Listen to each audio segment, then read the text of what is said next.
মাসখানেক ধরেই তীব্র গ্যাস সংকটে সারা দেশ। গত বৃহস্পতিবার থেকে পরিস্থিতি কিছুটা স্বাভাবিক হলেও এলএনজি সরবরাহ কমে যাওয়ায় আবারও দেখা দিয়েছে সংকট। ফলে ব্যাহত হচ্ছে শিল্প উৎপাদন, ভোগান্তি বেড়েছে পরিবহন খাত আর বাসাবাড়ির রান্নাবান্নায়।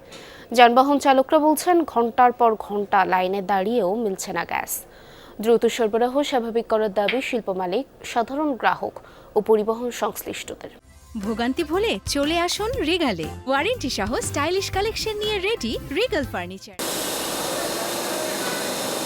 প্রাইভেট কার চালক মোহাম্মদ দুলাল সকাল 10টায় পাম্পের লাইনে দাঁড়িয়ে 4 ঘন্টা পর পেয়েছেন গ্যাসের দেখা, তবে পাননি কাঙ্ক্ষিত পরিমাণে।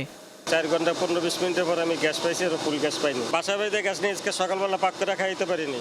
একই অবস্থা অন্যদেরও। রাজধানীর প্রায় সবকটি ফিলিং স্টেশনের চিত্র একই। কোথাও কোথাও গ্যাস সংকটে বন্ধ রাখা হয়েছে পাম্প। যেসব স্টেশন চালু, সেখানেও দীর্ঘ লাইনে দাঁড়িয়ে গ্যাস মিলছে না কাঙ্ক্ষিত পরিমাণে, কেননা গ্যাসের চাপ কম। 2.5 ঘন্টা 3 ঘন্টা তো হবে, এখনো অনিশ্চিত। গ্যাস যে পাবো কি পাবো না এটা বলতে পারলাম না। পাম্প এখনো অনেক দূরে। খালি বল দিয়ে আছে যে 2 দিন ধরে বা 2-3 দিন লাইন সংকট ঠিক হয়ে যাবে, কই ঠিক তো হচ্ছে না। আগে গ্যাস চাইলে 500-600 এমনি যায় তো, কিন্তু এখন বর্তমানে যায় না। 200 টাকা 300 টাকা, সর্বোচ্চ 300 টাকা যায় গাড়িতে। আর সিএনজিগুলোতে 50-60 টাকা। দিতে পারছি না, যে পেশার থাকার কথা এই পেশার নাই। চালকরা বলছেন দিনের বেশিরভাগ সময় পাম্পের লাইনেই নষ্ট হচ্ছে। সামান্য গ্যাস পেলেও তা দিয়ে বেশিক্ষণ চলাও যায় না, ফলে সংকীর্ণ হয়ে এসেছে আয়ের পথ।